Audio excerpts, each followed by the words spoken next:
안녕하십니까? 스피치가 스펙을 이긴다의 저자 공미정입니다.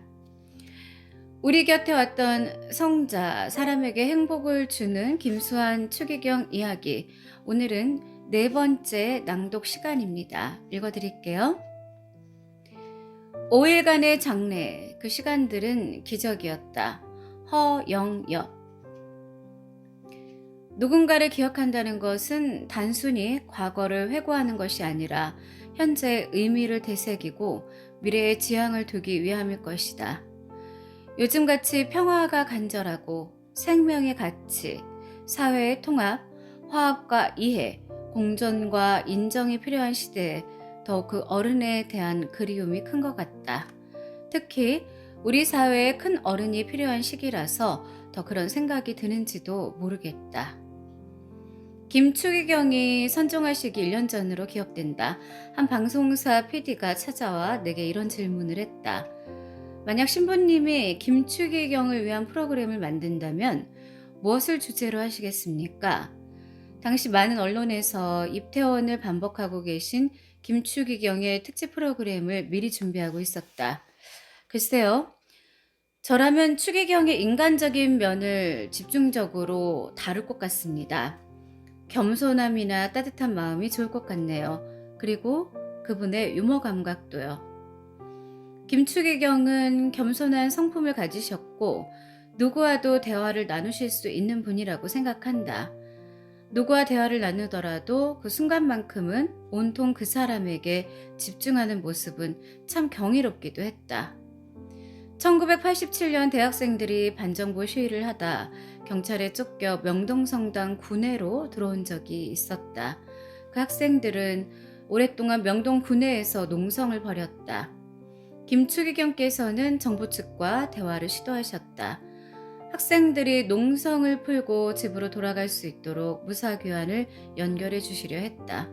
그러려면 농성 중인 학생들이 그 제안을 받아들여 주어야 했다. 당시 경찰이 명동성당 구내로 병력을 투입해 진입하려 한다는 소문이 파다했다.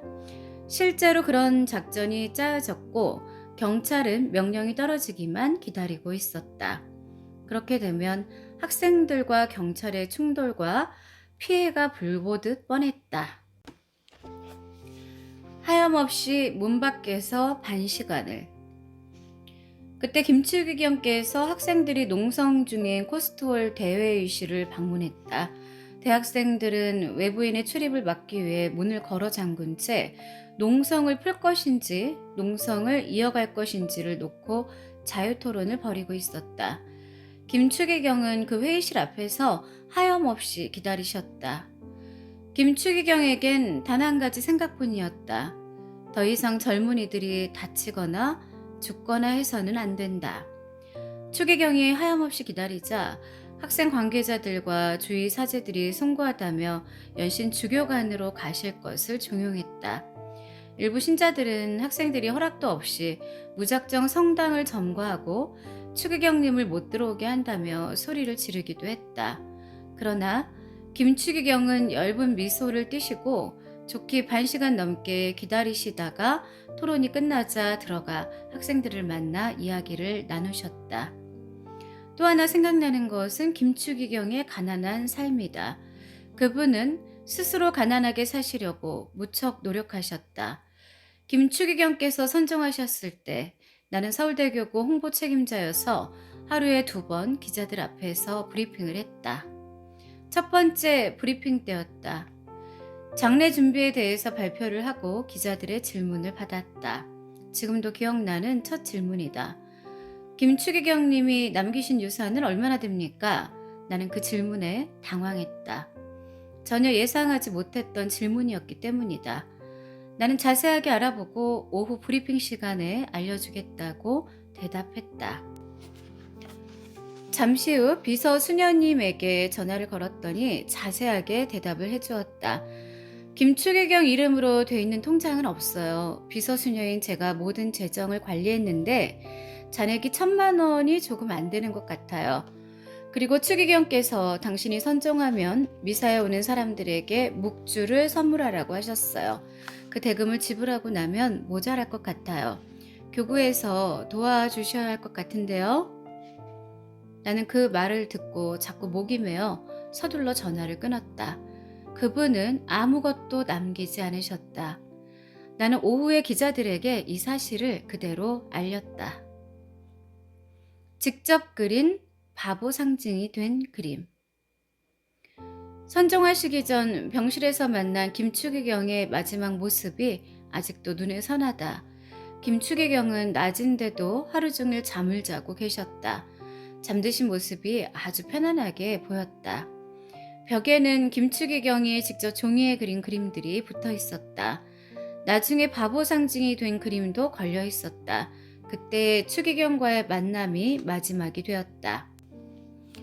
우리가 사랑하고 존경하는 김수환 추기경께서 2009년 2월 16일 오후 6시 12분에 우리 곁을 떠나 하느님 품 안에서 선종하셨습니다. 나는 김추기경의 선종 소식을 많은 기자들 앞에서 말했다. 선종 메시지를 발표하는 동안에도 편안하게 잠들어 계시던 모습이 자꾸 떠올랐다. 김수환 추기경이 선종하신 후 애도의 인파가 명동 주위를 둘러싸고 끝없이 돌아 장관을 이루었다. 아무도 생각하지 못했던 광경이었다. 추기경과 마지막 작별 인사를 하려는 많은 사람들의 발길이 한밤중에도 그치지 않았다. 그때 나는 한 방송국과 인터뷰를 통해 추기경님 장래 닷새를 표현한다면 어떻게 이야기할 수 있냐라는 질문을 받았다. 난 주저없이 그 시간들은 기적이었다고 말했다. 지금 생각해도 5일간의 장례는 주님께서 함께 하시는 강한 체험이었다.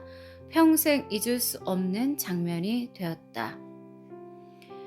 실수하면서 배우는 거야. 나도 그랬어.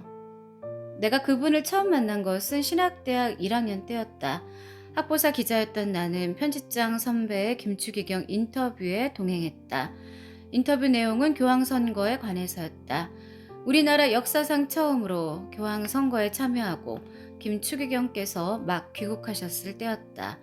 신학생들이 교회의 최고 지도자인 추기경을 만나는 것은 쉬운 일이 아니었다. 성사 가능성은 별로 없었지만 무작정 비서실에 인터뷰를 부탁했고 놀랍게도 며칠 후 연락을 받은 것이다. 막상 추기경을 만난다고 생각하니 우리는 몹시 긴장했다.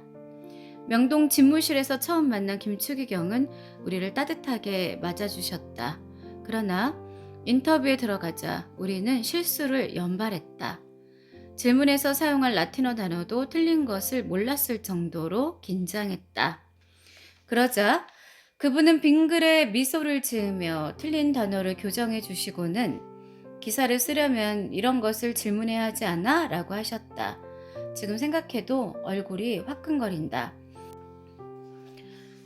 그런데도 그분은 1시간가량 마치 오래된 벗처럼 우리와 격이 없이 대화를 하셨다. 헤어지면서 우리는 준비가 소홀해 죄송하다고 말씀드렸다. 그러자 김추기경은 처음부터 잘하는 사람이 어디 있어? 누구나 실수하면서 배우는 거야. 나도 그랬어. 라고 말씀하시는 것이 아닌가? 그 말씀 한마디로 잔뜩 얼어있던 우리들의 마음은 어느새 봄날처럼 풀렸다. 우리는 인터뷰 끝에 추기경께 사진 촬영을 위해 정장을 입고 포즈를 취해 주시기를 요청드렸다. 추기경께서는 흔쾌히 옷을 갈아입고 나오셨는데 그만 바지 단추가 제대로 잠기지 않은 상태였다. 그러자 김추기경님은 남대문이 열렸네 하시며 파한대소를 하셨다. 우리 신학생들도 같이 웃었다. 너무나 인간적인 면을 지니셨던 분이었다. 김추기경은 은퇴하신 후 강의나 강론 때 꼭 유머로 시작하셨다.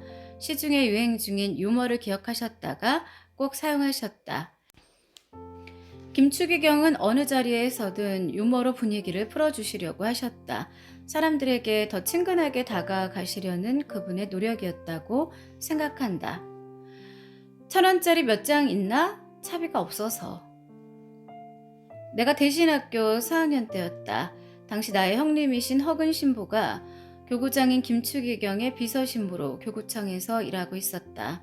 어느 주일 오후에 형님 신부의 숙소에서 함께 이야기를 나누고 있었다. 그런데 누군가 방문을 두드렸다. 열어보니 김추기경이 서 계셨다. 형님이 신학생 동생이라며 나를 소개하자 아주 다정하게 손을 잡아주셨다. 그러고는 형님 신부에게 허신부 1,000원짜리 몇 장 있나? 택시를 타야 하는데 차비가 없어서.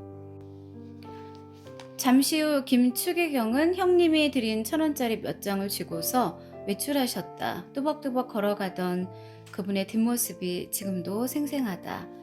김추기경을 기억할 때 떠오르는 장면은 항상 따뜻하게 사람들을 대하셨던 모습이다. 김추기경께서 은퇴하신 후 머무시던 해화동 주교관을 찾아가 추기경을 만났을 때였다. 한 방송사에서 요청한 김추기경 인터뷰를 논의하기 위해서였다. 허신부, 만약 자네 같으면 어떻게 하겠나? 그때도 김추기경은 나에게 먼저 질문을 하시고 내 의견을 구하셨다. 그분은 내 이야기를 한참 동안 말없이 경청하셨다. 그리고 나중에 당신의 의견을 말씀하셨다. 경청하는 모습은 그분에게 나도 참 배우고 싶은 점이다. 나는 유학을 한 덕분에 다른 사제들보다 김추기경과 몇 번 더 독대할 수 있는 기회가 있었다. 그때 그분은 온전히 내게 집중한다는 느낌을 받았다. 또한 자네는 어떻게 생각해? 하면서 연신 나의 의사를 묻기도 했다. 놀라울 정도로 솔직하게 대화를 하셨다. 그리고 상대방의 의견을 최대한 존중하려고 노력하셨다. 그런 그분의 모습이 나에게는 무척 감동적이었다. 사제들에게 강조되는 한 번에 한 사람이라는 것이 실감났다. 언젠가 김추기경께서는 사랑이 머리에서 가슴으로 내려오는데 70년이 걸렸다는 말씀을 하셨다. 그래서 나는 추기경께 사랑이 부족하다고 느낄 때, 그리고 나 자신의 사랑이 가난하다고 느낄 때 추기경께서 한 말을 기억하며 마음을 다잡는다라고 말했다. 그러고 보면 나이 드는 게 나쁜 것만은 아니야. 내 말에 김추기경은 예의 한박 웃음을 띠고 말씀하셨다. 그렇게 겸손하셨다. 직함 없이 김수환으로 적힌 편지. 김추기경은 사제들에게 자주 편지나 카드를 직접 써서 보내주셨다. 때로는 편지에 당신의 인간적인 느낌을 아주 솔직하게 써주시기도 했다.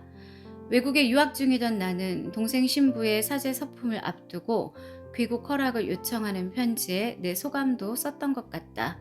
그때 김추기경은 답장을 바로 주셨다.